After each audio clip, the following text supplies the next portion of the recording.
Hello friends, in this video we will learn about context-free grammar. So this type of grammar is very important in your natural language processing, so we should know about this type of grammar. So let's see it. In NLTK, context-free grammars are defined in the NLTK.grammar module. So this is your module present in your NLTK module. So this is your sub-module which is grammar. And context-free grammars are defined in this module. So it will consist of multiple production indicating rules for parsing the sentence. So what is the meaning of that grammar? So that grammar actually contain multiple productions, and those productions will indicate different rules for parsing your sentences present in your text.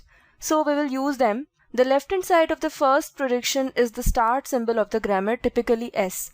So basically we have multiple productions in this grammar, and your first production will give you start symbol of the grammar, which is typically S, denoted by S symbol, and this will be actually denoted by the left hand side of the first production.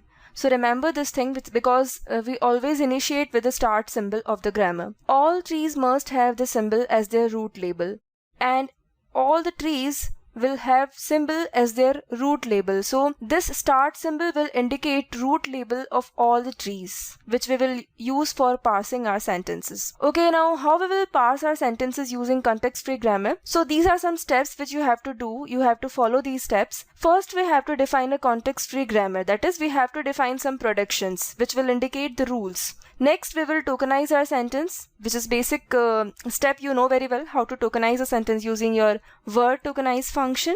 And then we have to use recursive descent parser or any other parser for parsing grammar. So there are multiple parser, and we can use any parser for parsing our grammar. What is recursive descent parser? We will learn about that in our next tutorial.